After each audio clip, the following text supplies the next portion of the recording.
assalamu alaikum bandiraɓe fulɓe, on calminama goto fof inde mum e yettode mum. Min bismima on kadi e numéro mon kesso yonta hande e nder Pindi TV. Min salmina on no fewi kala ɗo gonirɗon henna.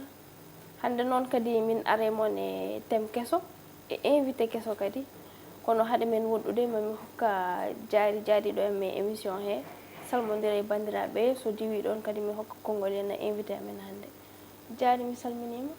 Ko noon tigi rek salminama juurama weltanama, mi salmini kala jeeɓowo Ayaw Pindi TV, on calminama on juurama wa diaspora kadi ko noon onon fof on beltanama, on mbiyama kadi hande min gaddini on invité kesso full mo keftinɗon e nder rendo o noon ko min mbiyata min mbiyam ko DVM wonɗo on calminama. A jarama no jaari no mbiruɗa ni tan, hande invité amen o ko neɗɗo gandaɗo e leñol fulɓe. Invité amen o noon wiyete ko DJ Dou, mbiɗo DJ Dou kala ne andi DJ Dou en tant que chroniqueur, animateur, fof enen hen. Wadde min dokkamo konngol tan o salmodira e bandiraɓe amen, yeɓiyankoɓe amen. DJ Dou mi salminima, mi bismimama. noon tigi rigui sohna Raky, en calmini aussi on mo gandanɗa hoorema ko kañum woni Diary. En jetti mbajjiri towɗo kala ko towi, tedduɗo kala ko teddi, mo pittale arjigueji mon e tamande mum, juulene bajjo Quraysiyankoɓe timmoɗano babe jol makka mo yimɓe jinneji tagra sababude mum. Noon pagortoɗen monoje jettoɗe fewde enen bawa juuroɗen halifaɓe diini, halifaɓe banggue dawrugol, ne tawno kala ne jiiɗa hoore no ɓuɓri on hoore wonda wona ɗum e nangue tigui. Woni ni en fartange arde e pulagu, ne tawno mo ari e nder Pindi TV ari koye pulagu tigui, ne tawno so tawi pullotawi ko hoore mum, dendagal yeeɓiyankoɓe ɓe mbiyama kisal guena mumen. A jarama DJ Dou, no mbiruɗen ni hande ko koɗo mawɗo min dañi hande e plateau amen. Wadde hande émission amen o eɗen mbawi wiide hande weeɓata. No mbirumi on noon tan, chaque semaine numéro kesso e thème kesso. Thème hande o noon koye dewgal wiyama mariage à distance. Sa wiyama mariage à distance noon woni daña joom galle woɗɗo ma, on gurdani e galle goto, walla daña joom suudu ma woɗɗo ma, on koddani e galle goto. Kono haade fof yenna ma en namdo invité men taw mi yamo holko firti dewgal jeeɗu. Namdal manggal ne tawno ene saabi aussi e garangal men kadi ko namdal ngal gandanɗa hoorema ngal jogotomi coftal wawde jubbude hay sino ko seeɗa. Ne tawno so tawi wiyama dewgal, wiyama resede woni resndede woni on mo gandanɗa hoorema taguima muurede ittedemo toon to galle bamma, addedemo tigui rigui e nder galle mum ngam tigui rigui ha joni yon dewru hen Allah, kadi ngam yo on mbaw ɓeydude diine l'islam, ngam kadi tigui rigui ha joni yo on mbaw dañde o ɓen ɓe gandanɗa hoorema so tawi doole donki doole ɗe mbawa heɓɓade, ne tawno ko ma doole keble ne mbawa heɓɓanade sagane ɗeɗon doole ha joni donki. ɗum noon mboɗo jogui yeru goto mo kewmi rokkirde, so tawi a hawre e debbo wimo wonde ko ɗo ndesami goɗɗo ene wawi yirude hen yeru koye nder oɗo galle o resa, kono min mboɗo e addude yeru goɗɗo nde tawno debbo kala foti ko tebtade e wudere mum ha tiiɗa, wudere nde sammine, sagane foti samminede nde, jinnaɓe tawno beela worɓe jooɗo ƴakka ko wojji cirƴa wajja, ƴakka ko ranmi tigui rigui cirƴa wajja, ƴakka ko olɗi cirƴa wajja, wadde noon secret gonɗo tigui rigui ha joni ko ɗon goro. ɗum noon wiye wonde beela debbo o wudere nde sammine e nder oɗon galle. ɗum tagui sa namdimo debbo holɗo ndesaɗa, wiye wonde ko ɗo ndesami, ɗon ne kadi ko yeru goɗɗo gonɗo ɗon. Dewgal noon ina heewi fannuji gonɗi hen, nde tawno ko hunde nde gandanɗa hoorema ene soomi ko heewi. Saabu holko tagui mi wiide noon, hen sahaji gorko ene nana eɓe mbiya wonde debbo ma ko guesa ma, so tawi hakkille ma woɗɗani jiira ɗum wonde aɗa wawi wadde ɗum comme ne annama bamguel ma e nder oɗon tuma, kala ko keɓɗa ndimda hen walla ne beldaɗa foof no ne gardirta mum, ala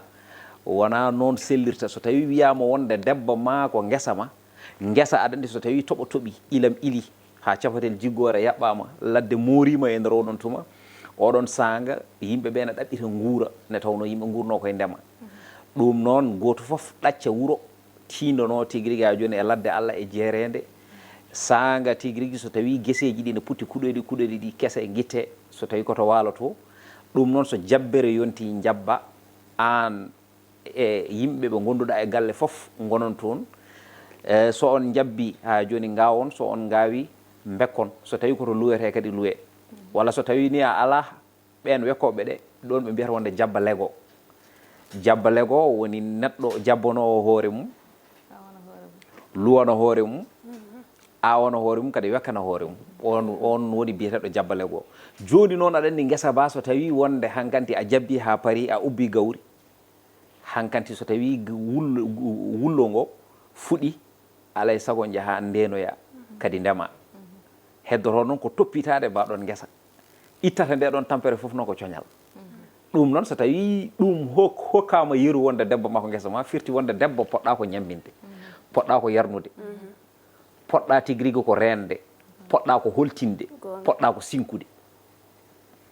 fodde fof mbaɗana ɗum on mo ganduɗa hoɗuma kañum joom suuru ma kañumne heɓa fartange ngal ɗon dewgal hokkuma ko gandanɗa hoore ma ko ɗum woni fartange saabi tigui rigui guittoɗa ɗum toon to galle bawmum ɗum noon ɗon ɓe mbiyata ɓerde ɓumde yone duwaw nde tawno fulɓe ne kewide barke sippere hay ko muynete sonno barke nde sippere no pinɗo fororole he mbiyaɗa yiɗo barke kono barke heɓrete koye kosam endu yumma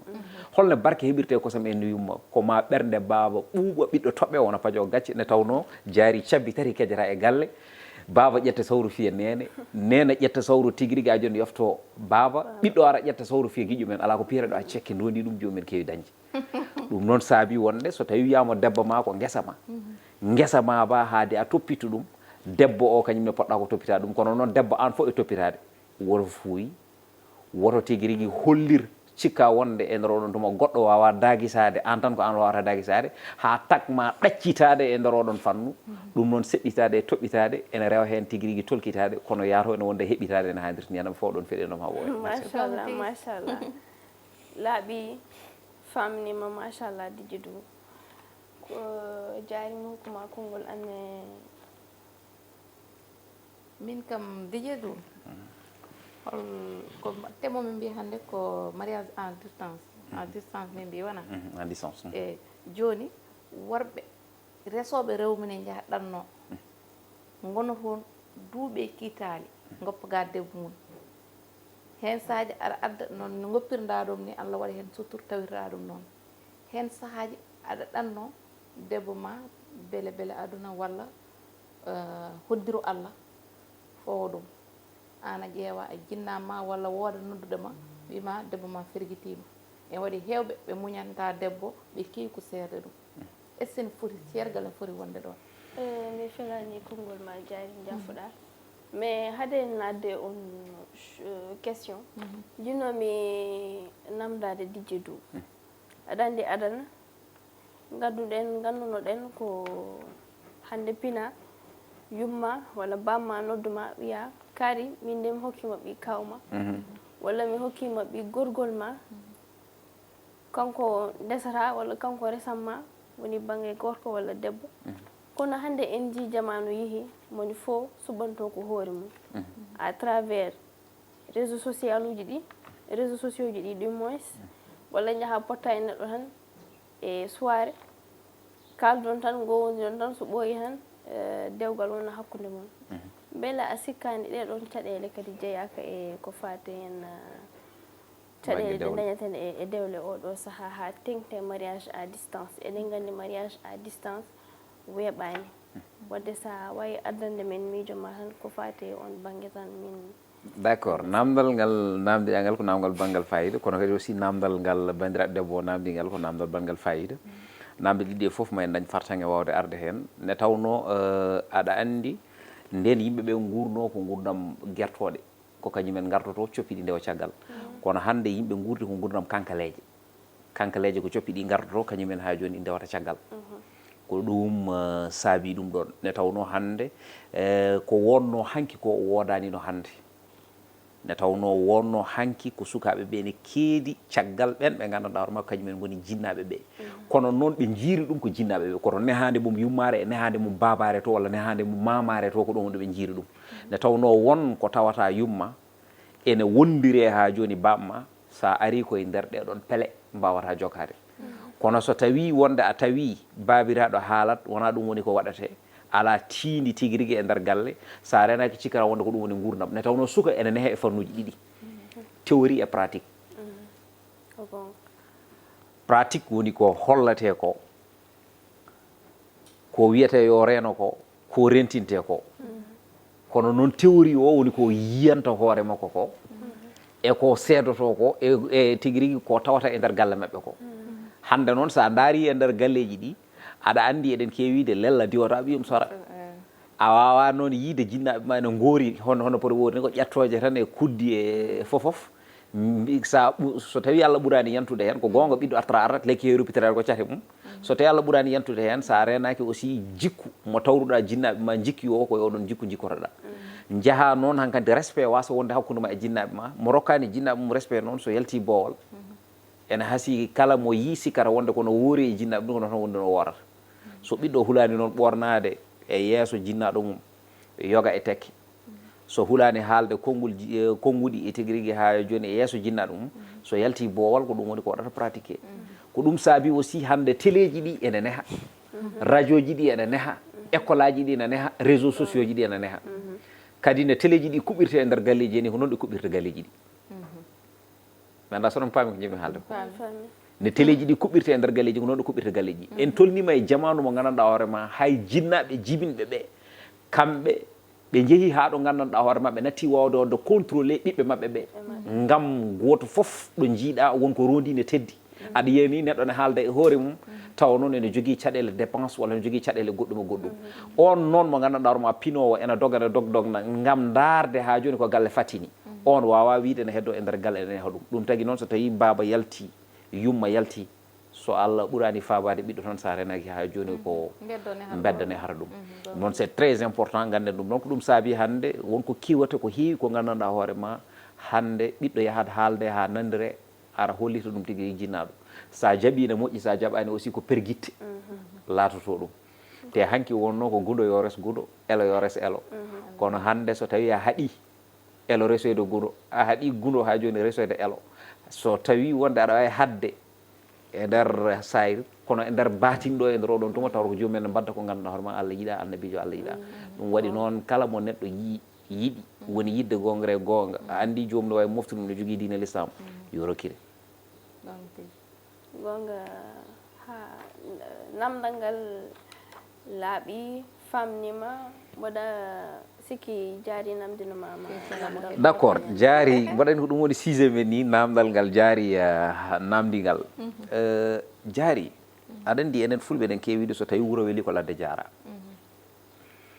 kadi hande ndeysan toon to Fouta Kumbuyu men nokku men ɗo katare ɗen nokkane ɗen ɗo mbiyeten gendi ɓuuri gowani ndemadi fooli jiggani ɗo ɓe mbiyata sonno côté waɗano ɓakke ceenal côté dorumaji te hoore ƴiye eɗen gandi wonko heewi nana waɗa toon waɗi ɗum ko ɗanniyankoɓe won hewɓe hande goyani e gouvernement saabi ɗum tigui rigui ko ɗanniyankoɓe ne tawno eɓe mbiya wonde so tawi galle baaba yiɗananima ha joni koyera añan ɗum winde ɗum ko haala woni ɗon ha heewi ko ɗum saabi noon wonɗo ɓiɗɗo tolnoto yonti e nder oɗon tuma wonko tawata e nder galle baba tan ko ɗannade te kadi wonɗo ndimawgo ma tolnoto so tawi a ɗannima sa yiitani mbiyata wonde ko aɗa yiilo sa yiitani a artata ɗum noon ene saabo e nder oɗon tuma wona ɗeŋade rewɓe ɓe wona wasde yidde wondude e mabɓe sono ko sago yitere wayata par ce que on mo jiɗɗa jiiɗa guittuɗa galle baba mo gadduɗa galle ma sinno ko sago ma taw kala ne pinɗa ko onon pindata sinno ko sago ma kala ne nattuɗa ko onon nattita sinno ko sago ma so tawi wonde a werlima guite ma yiyata debbo goɗɗo jiita ko joomum ene daagi so e yeeso ma kono noon hen sahaji jamanu o ne wayni ene waylori ni e kadi tigui rigui yidde ko sakka e leskine ngam anje ha joni sukaɓe ene goya ene ƴeewoya banggue goɗɗo ngam kadi tigui rigui anje e nder oɗon tuma gueɗe ɗe gandanɗa hoorema vraiment so tawi ɗum ɗon laatima sa renaki koko koyere waɗata ene addana neɗɗo o ɗaccude jinnaɓe ɗacca ɓiɓɓe ɗacca ha joni joom suudu naata e nder ladde Allah e jeerede kono noon an foof e yaade an foof e yiiloyade faamu wonde won paɗɗoma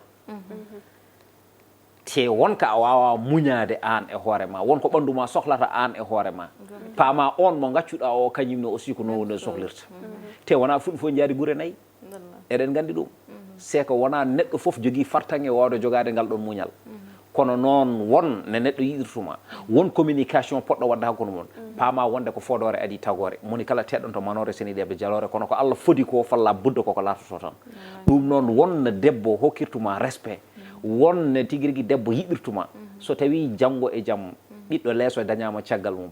an de miijo wonde ɗo gonnoɗa ɗo beele a meeɗi selde walla a meeɗi selbude meeɗino saaha goto mi hokkon ɗo anecdote goto meeɗino wadde babiraɗo goto omo wondi e siiko debbo ɗi ko o ene ɗanni ɗo ɓiɗɗo ɗanni ɗo woni toon fodde duuɓi 6 artani Allah waɗi debbo o ɗo woni ɗo ko ɗon woni kala ko jinnaɓe ɓe jiiɗi ko ɗum woni ko waɗata ne Allah waɗata debbo o fergiti ne fergiti caggal makko o wi wonde omo seera babiraɗo yo lalti tati memata 9 alay sago ma ngara sa ari noon aɗa wawi serde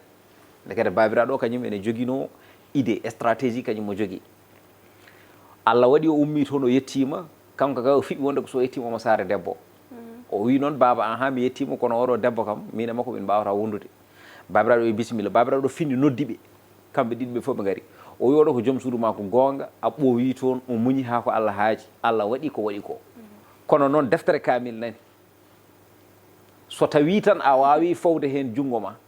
a meeɗa tiguirigui ha joni wondude e debbo goɗɗo ko gonɗa toon ko gonda famde wonde sa wondi cergal joli hakkude mon kono so tawi a wawa wonde e nder oɗon tuma fam wonde debbo ko debbo ma badial ma ene ƴeewa deftere kamil ene ɗum ni no wi kam so tawi ko Allah bammakko wi wona mi haalino bammakko wimo mboɗa andi sonno ka sonno tan e nder oɗon tuma reedu gorko nde reedanno debbo nde reedanno tawno ko noon kewi ɓiɓɓe huɓoyi jafoɗon noon e konngol ngol il faut considérer la vérité eywa joni noon dans ce cas accu debbo ma ɗon ni de woni no ɗacciri debbo o andi wonde ko babiraɗo haali koko gonga ɗum noon wonko Allah waɗe gorko waɗani ɗum e debbo haadi wonko Allah waɗe gorko waɗani ɗum e debbo gorko Allah ene wawi suurde ɗum eɗo banggue fijirde kono debbo aussi sa renaki wonde mbatta tan e nder on tuma aɗa wawi hebde en caɗele ɗum saabi noon hen saahaji wonko waɗata tan aɗa foti jagguirde ɗum Allah kono noon bonni couple uji kewɗi kono communication ene saabo ɗum ɗon c'est très important jinnomi namdade ma hen ko fati communication e nder dewgal hol nafoore communication henna e nder dewgal communication ko base communication ene jeeya e ɗaɗi gurdam wona tan e dewgal communication ene jeeya e ɗaɗi gurdam saabu fulɓe mbi lewlol ɓerɗo ko yewtidde so tawi dundu fuɗi hakkude ɓernde laaɓi nelantake jambere nelantake jaasi nelantake ko ɗemɗe laggoto ɗum ha laaɓa ceerno so yimɓe gondi jewtani kaldata cuusodirta so cuusodirani ko sikkeji gonata ɗon kala ɗo sikke woni jalɗi sa renaki koko gañgoronata ɗum ɓe gueɗe nani hen surtout neɗɗo mo gandanɗa hoorema on ko kañum jiɗɗa sa yewtidani mum holko poɗɗa yewtide hande mbata anda hewɓe ɗannorama kono ɓe dañata yewtidde e joom galle mabɓe e nder oɗon tuma groupe aji whatsapp ɗi sa naati hen e nder oɗon tuma ma yiiɓe gandanɗa hoorema vocale uji men ha 2 heures du matin 3 heures du matin taw ene jaaha less ene ƴettodira e woɗɓe ene jewtide mumen taw dañani fartange konngol e ɓen ɓe gandanɗa hoorema kañum woni joom galleji men walla joom suuduji men ko jewtitta hande bawɗo ne dijje duni e nder oɗon tuma a yewtitta feccere feccirande mum an e joom galle ma kadi joom galle ma kañum holmo ƴefti ɓakkere ɗum woni gueɗe ɗe on ƴettat ɓakkere ƴetta ɓakkere e nder oɗon tuma so tawi noon a hawri e belɗo haala bawɗo haalde jogowomo tigui dokkowomo gurdam e banggue haala e nder oɗon tuma eywa oɗo saaha wonɓe ɓe jiiɗi ko voilà dans ce cas eywa so tawi wonɗo yahata ha ɓooya seeɗa wonta virus sa haaldani e joomum tan ñande hen mboɗo sika ɗanotako kañumne aussi la même chose naata e nder tiktok ƴeewa tigui rigui rewɓe ɓe ganduɗa hoorema ɗum mbaɗa e joomum abonné tottuma numéro mum less oɗon kalda hokkam seet tan joni an ɓeɗon worɓe aɓe leeriɓe ene waɗi hamɓe anduɓe gam ganda mo kaldata ko debbo jananɗo kañumen est ce que kañumen so rewɓe munen mbaɗama ɗum ene weela ɗumen non neɗɗo kam mami haalane gueɗe gotel ay nande mbimami yimɓe dawani fodde ne tawno hakkillaji ne taga bari nde mbaɗa koye lahal wiya hur ɓe gari ƴetti ha heewi ɓe gari ƴetti seeɗa ɓe gari ƴettani hay batte mo yeddi wiya ƴeew piɗel jiiɗum si mbiyama pourtant puntata waɗanade paraɗaɗa gurɗo jureɗaɗa mayde wiya ko yimɓe foti yimɓe dawani fodde ene waɗe yimɓe kañumen ƴetti ko aduna mbaɗi ɗum galle sabu so tawi fenade wiyama wonde sa fenti fenade a feni ene dillina tegui rigui ha joni aras nde on sa faama jeeɗe wiijo asamane eywa so tawi jaranima arde e debbo aɗa fena ko ɗum mbawmi ko ɗum woni ko mbaɗanmi ko ni woni no mbaɗantumami e sa faami janggo e jaam maɓe gollane ɗum eywa ɗamino e nder oɗon tuma tawa noon wona ɗum woni ko woodi te haala ka kalanta ɗum ngo Allah mum welde heɓata ɗum ni e joom galle mum kadi ko heewi hen kadi surtout ɗanniyonkoɓe hewɓe hen hade ndesde joom suude mbiyat ko min de ko caggal leydi gonmi somi resima henna a ɓooya ha Sénégal walla a ɓooya ha Mauritanie ça dépend e leydi mo gonɗa ɗon joɗoɗa ɓooya ha henna mi fewnama kayitaji ma mi tawoyma tawoyakam taw biyoma noon ni ala kayitaji toon taw ala kayitaji ndeseɗa gaddaɗa e galle o andi hankkadi no o nanima e galle makko sa hannimo haala ɗannade henna o wima henna a yahani hay nokku mi wawa nawdema mi woppa ɗo nenam saabu ko an foti takkade nenam iwi jeeɗi fati walo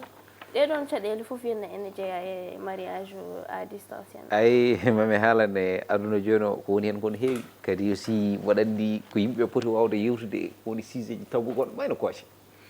ɓeɗino mboɗo yewtude e yiwaji goto o wi kam wonde mo jogui sehil makko haydara ala ko waɗanta joom suudu mum e jinnaɓe mum wonɓe toon ɓe ene jogui debbo goto woy kono jaari ni debbo o ndeysan ne Allah waɗata ko sehil bani ko debbo kala ko liggi toon o versata ko debbo o on itata tot ɗum kono so tawi bani ko debbo o sohli tigui rigui ajoɗo ko wayno maquillage walla sohli ko wayno greffage ko kanko rokkata ɗum kanko debbo o koye debbo o arata o rokka ɗum ça veut dire ko wonde kanko waɗanta on au lieu ko waɗande tigui rigui ɓe o foti waɗande ɓe kono noon ko debbo o e hoore mum kañum ittata e ko waɗanta ɗum ko waɗana ɗum tigui rigui ha joni ɓe o ɓuuri takkade ɓe on jigui hakkille aɗa ko gueɗal gueɗal gongal ɗimmal ngal hande ne mbiruɗa ni heewiɗo neɗɗo wiyata wonde aha mami rese aha naggam te en général les plupart ma jafoɗon feewi par ce que en kalata ha laaɓa gurdam ɗam jiɗata gurdude ma en distance ɗam wona hay batte par ce que ko kañumen so tawi keeɓi mosel walla keeɓi ɗum ɗo mbaɗay ma appel vidéo ji gonen ɗum ɗo wima wonde holla ɗum tan ene rokka joomum deham par ce que aɗa andi on ronde tampi ala ɓuuri men tampude ɗum tan rokka ɗum e dohan holliram hollam ɗum ɗo ma wannam ni walla wannam ni walla wannam ni wattam ni ene jarana ɗum aussi hokkudema 100 € walla hokkudema 100 $ e nder oɗon tuma uniquement pour ya hollu ɗum anden noon so tawi ka koyel mbiya wonde aɗa yahay oɗon tendance neɗɗo fof noon neɗɗo fof mo mbaddata appel wima wonde hane hollam ko gandanɗa hoorema ko suure ma andu wonde guilli ngala ɗon andu wonde guilli ngala ɗon ko ɗum saabi ɗum les plupart aussi e fentoɓe penade ɗe pene ɓe sa woto yiine jomumen koɗiri toon woto yiine jomumen koɗiri toon e nder oɗon tuma so tawi goni e nder suudu ko jeegom jeeɗiɗo e nder oɗon tuma so tawi joomum lelima cikkata wonde koye prison leeli en général il faut aussi penale ɗe yimɓeɓe gussa ɗumen kadi so tawi a woni debbo a laatima debbo debbo ene farwi debbo wonne foti worude wonne foti siforade ha Allah ko fodatma ko addanma kono sa wi wonde aɗa ardi to fodore Allah sa renaki koko ferguitade rewata hen yo Allah heɗen hen ɗum woni gueɗal ngal Didjidou en ji henna la plupart henna so ɗen caɗele henna so debbo ferguitima henna taw joom galle mum ala ɗo henna ko ɓuuri hen hewde responsabilité o koye debbo ɓurata fawede hen ɓurata fawede ɓe goppa gorko te ɓe ganda responsabilité o ko c'est partagé ko renda en tout cas ɗum ɗon henna pourquoi haɓe mbaɗa responsabilisé henna ko ɓuuri ɗum ɗo caɗele ɓurɗe hewde ko debbo o fawete ɗum te ɓe ganda ko gorko o resimo ɗaccimo ɗon henna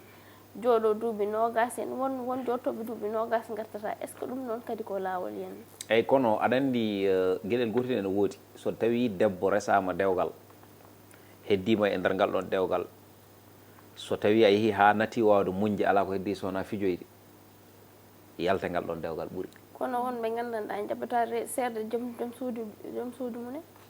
won so tawi neɗɗo jaɓaani seerde ma haa jaɓaani seerde ma anndi wonde jaɓaani seerde ma hannde e ndeer yonta oɗo mo gonɗen aɗa anndi ɗe mbaɗirta haa ceergal jola ɗum yimɓe fof no nganndi ɗum so tawi a heddiima e ndeer galle mum aɗa anndi yidde natti wonde ɗon walla natti wawde muñde a fayi galle mum ɗum hankanti natti wonde kam tigi rigui ha joni ko yidde heddade e dowgal ngal walla goɗɗum e goɗɗum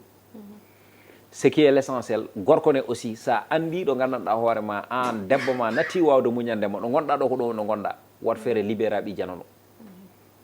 mbasa wiide wonde aɗa fawa ɗum ɗon walla tigi rigui aɗa ɗacca ɗum ɗon ha goɗɗum tigi rigui jola hen ne hen sahaji aussi wonne worɓe teptorto e rewɓe tan ɓe jiiɗi ko joomum yiiɗi ko hoynude joomum ko koyere joomum yiɗanma ɗum il faut yimɓe mbatten hakkillaji men no moƴƴi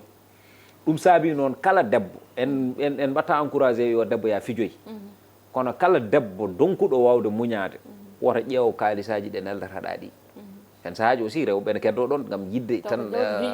voilà jawdi ndi ko ɗum joƴƴini ɗum ɗon taw wona wawde fadde walla gueɗel gotel kono so tawi joomum ene nelduma kaalis ene liggo ene ñamminma ene yerduma duttoɗa ɗe haɗa fijoya no ɗum jeeya kay ndimako il faut qu'on se dise la vérité kono sahani eɗen jiiya koye nder galleji ɗi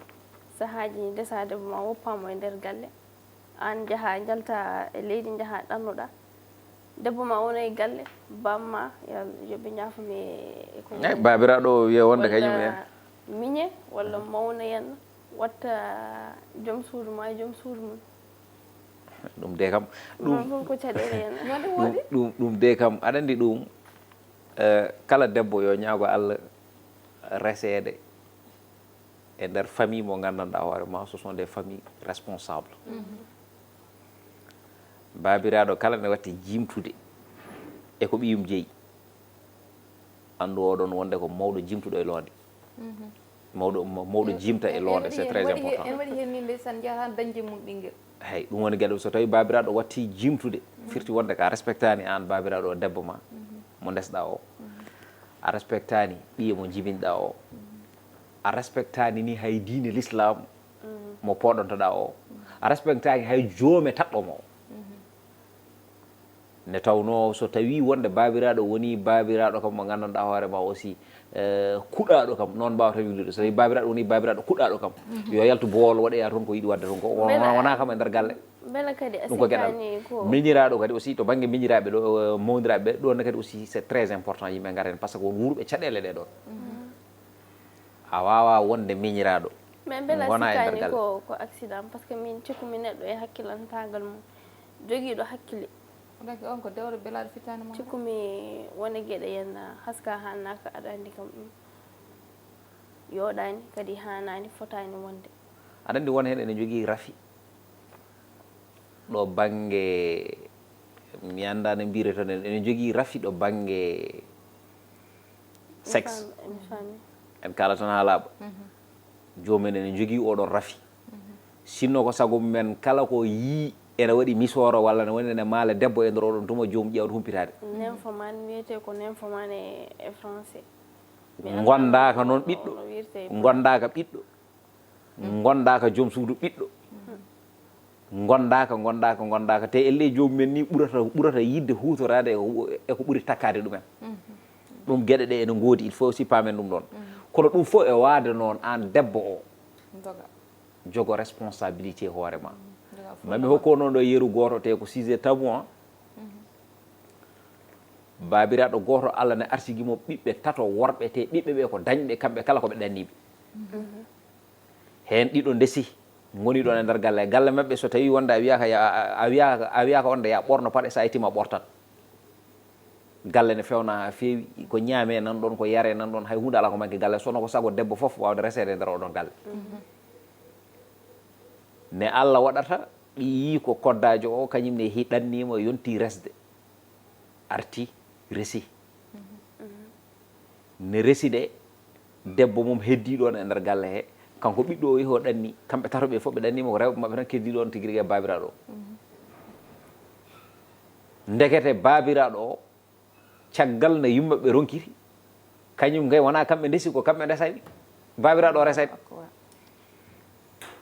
hande hirat ɗo tan janngo tigi rigui hiraɗa hen ene waɗa hen tigi rigui caballaja men dije du ɗum ɗon est ce que kadi welani rewɓe hami para ɗon ɗon gomi arandema sabu affaire o ɗum wurɓini ne Allah waɗata ne Allah waɗata debbo goɗɗo garɗo o dartiri ɗum ɗum on wimo tati memata jeenayyi so woda cariɗo kay hankanti noon ɓe panni ɗum hankkadi o fanni ɗum e nder galle hankanti wati noddude ɓii ko omo wiɗum wonde debbo ma o waɗaka barki ni ko targa dani hankanti omo boɗɗita o heɓani ko yiɗi ko hankanti so tawi defi defti addi o wiya wonde welani o ñamata e sa fami debbo tawi naati e nder suudu makko pour fittanamo o soto fitto hankanti tan o waɗi ɗum tan e kata ƴetto tan ne yanna no waɗa ga hen joni noon joom suudu debbo afo ari tan tawimo nder suudu makko ɗum wonde bare esimen o wonko ɗaɓɓitirɗo wonko ɗaɓɓitirtuma aɗa sali o wimo holno gandirɗa ɗum wonko ɗaɓɓitirimi kay kanko yi tan ko min gonɗa o wima no wondata e makko wata yani gallo no wayi ndeysan a waɗi yimɓe jawdi tampini a yiyani ne sifori aɗa andi kam ɗo to gonɗa ɗo goto foni wonɗo minen foof min ndewi ɗon woni min woni goɗɗo e goɗɗo o e nder ɗum kono oɗo hankanti ala ko wawanma haybade haade mum yettadema tawata ko wi heelengi no wirmo de ɗum holko bonnantuma sono waji o fawi junggo e huno ko min kay ɗo haymi maaya ɓuurimi wonde e makko haymi yalta gallo ɓuurimi wonde e makko hankanti waɗi haala debbo ronki ɗum wawde muñde yalti felliti tigui rigui yalti galle ne yalti galle gorko mum hankanti wi arte nder galle aɗa yiiɗa resede naggam babiraɓe jooɗi hankanti jinnaɓe mum pawi ɗum tan e kata wino wonde an oɗo galle pourquoi a yiiɗa resede heddiɓe ɗon ɓe nana jooɗi kañumen ngala probléme an kay ko an tan jogui caɗele an tan jogui caɗele eywa joni noon a gande babiraɓe jooɗi debbo natti wawde muñde e oɗon tuma babiraɓe fof no jooɗi o wonde jiɗɗo komi haala noon gonga la ilaha illallah ɓe mbima ha eyyi min jiiɗi ko kalɗa min jiiɗi ko kala gonga o wi wona haydara son jii wonde haalaluji gonɗi toon ɗi e ɗum ɗo ko foof kono waddata e rewɓe heddiɓe ɓe ni ko noon yiiɗi waddude am min cali galle ɗe boni ko ɗum tan saabi ɗum ɗon par ce que ko goto fof mono wonde e mum min mi ari o yiiɗi wonde am min noon mbimo wonde wondude makko wonde babam fara am o wondimo ni woni tigui rigui ha joni ne babiraɓe ɓe ha joni gacci ɗon paɗe mumen ɓe gacci ɗon laafaji par ce que haala wurɓini de welani heɗade ni ko ni wajiɓe ɓe gandiri wonde exactement ko kewi e nder galle ko ɗum tawi noon won mo jiyata ene yaaha walla won mo jiyata neɗɗo ne jogui aɗa wiya wonde sonno ko sagam Allah waɗa kam e oɗo ni taw konko mo darma mo wiide sonno ko sagam de sonno hanki wononno hande min jawdi jaranta kam yomi wane mbaɗani ko ɗum saabi wonko heewi ko wurete hande e nder aduna he il faut yimɓe gaccen hakkillaji men moƴƴi saabu hande won yiɗɓe suurade taw koɓe gondi ɓe ko ɓe goni ɓe jiiɗa jomum suuro ɗum noon komo Allah tigui rigui yanti hen tan ko on wawata sofde e nder oɗo aduna kono wat boniyankagal ngal ene heewi hande e nder oɗo saaha ɗum noon rewɓe ɗannoraɓe ɓe kañumenne yo gandu wonde worɓe ɓe sonno ko sago mumen keddo ɗon ala ko ɓuuri welde so tawi ɓinguel ma sellani pinda e mum jaaha nawa ɗum hôpital Thiafra ala ko ɓuuri welde so tawi jinnaɗo ma wodi ko hefti ɗum walla sankima jaaha gubbana hoore ma kono aɗa andi welani gona ladde telfinaɗa wonde bamma sankima telfinaɗa wonde yumma sankima debbo ma sellani e goɗɗum hay hunde ala ko weeli hen kono noon so tawi wonde wuuro weeli ko ladde jaara ne tawno hande ko wone e nder nokkuji men ko ala ko mbawten wadde sowona ɗannade ɗum woni gueɗal ngal kono noon ɗannade foof e welde ko jaaƴade ɓuuri ɗum welde kono noon yoɓe paam wonde ko dañal ko Allah rokkata sa woni toon ha ko Allah haaji Allah rokkanima wat feere garta ngam aɗa jogui ko dowruɗa Allah nan toon te sa renay ko aussi sa renay ko aussi a fawta bakkat par ce que meeɗin waji goto ɗanni to ɗanni ɗo waɗi on duuɓi nogas pawɗi o resani o arti o madde jawdi ha heewi garɗo salmindemo foof wiya wonde oɗo de ko jogotane woni ɗo par ce que jibini ɗum ko accompagnement ɗum tanga ɗo tukko o woya o tukko o woya joni waji ɓe mbi on wayi hewde kalis ni foof so tawi haalama tukko o ko woyata o wi wonde koɓe daɗaɗo eyyi saabu ɗum mboɗo jogui jawdi kono jawdi ndi janggo e jaam somi maayi holdono o so neɗɗo maayi noon ɗaccani hay batte sa renaki so ɓooyi seeɗa ni jaltinɗa e asku ko Allah rokkata noon ɓiɗɗo saabu ɗum contrat o ala contrat dewgal ala ɓiɗɗo contrat dewgal ala ɓiɗɗo yimɓe paam ɗum ɗon ala ɓiɗɗo de ko Allah hokkirta ɗum nde jola kala kadi addata ɗum yewtere nde waɗi fayida haalullaji ɗi famnima laaɓi moni fof dañi ko janggi hen henna wadde mbeɗa andi émission woni koye gasde mi hokka jaari émission men o yayi gasde hen henna konngol mum cakkitiɗo ko noon tigi DJ du min beltanimama hande kam émission o so woni ko sagoji amen min kaltani ko an tan haalata non ko min tan haali ni ko kalɗa o ne waɗi importance machallah yeeɓen koɓe beɗen soɓe jeeɓima ɓe belto e bandiraɓe on calminama juurama beltanama on mbiyama an ni dimanche prochaine inchallah woɗa kadi invité goɗɗo e thème goɗɗo kadi mo ala hen walla no wawi wonde min ni inchallah dimanche kanko prochain tan wontata an kadi désormais tan an kadi ko kanko rek d' accord désormais kanko wonta mataw chroniqueur amen inchallah hasko dañata temps saaha kala hamin gandi DJ du kam ko neɗɗo gannaɗo neɗɗo yenna dillo e pulagu waɗo yenna gueɗe baɗɗe fayida jarama e nder leñol pulagu wadde hasken dañani mo saaha kala hasken keɓanimo e plateau men chaque émission kono kala nde o dañi temps inchallah kala no musel daña tan inchallah mayen gar émission he so Allah mi weltinima on noon mi weltinima on no feewi par rapport aussi e émission oɗo pattam lamijo mo gandanɗa hoorema aussi mo mbaɗa toon kadi ko émission mo gandanɗa hoorema mo renndo ngo foti wadde valorisé ha ɓeyɗo jogade valeur c'est parce que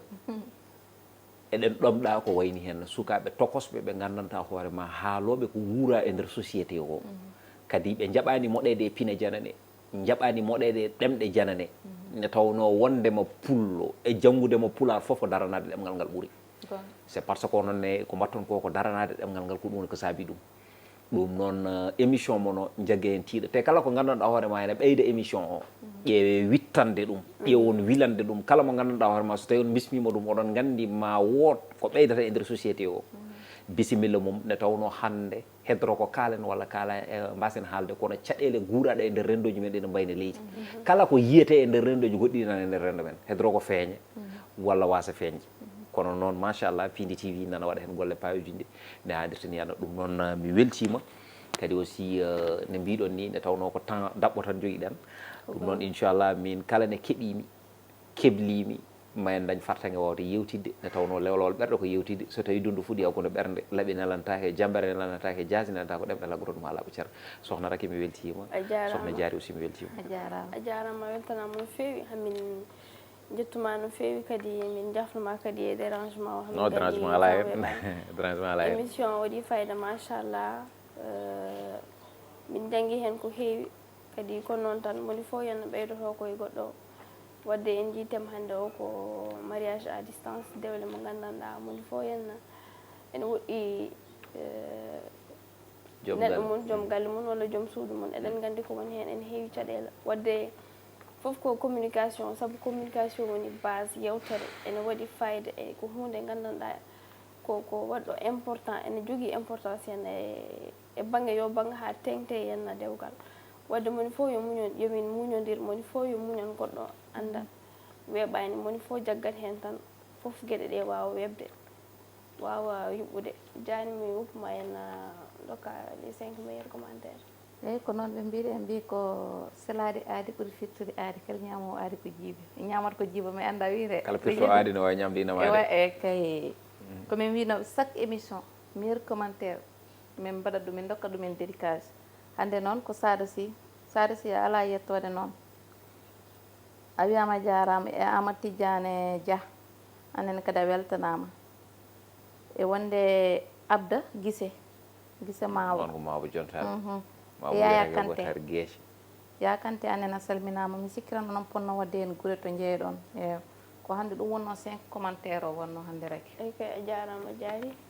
wadde ko noon tan min dokki on kadi rendez-vous yen dimanche gartoyo inchallah so hawre welede Allah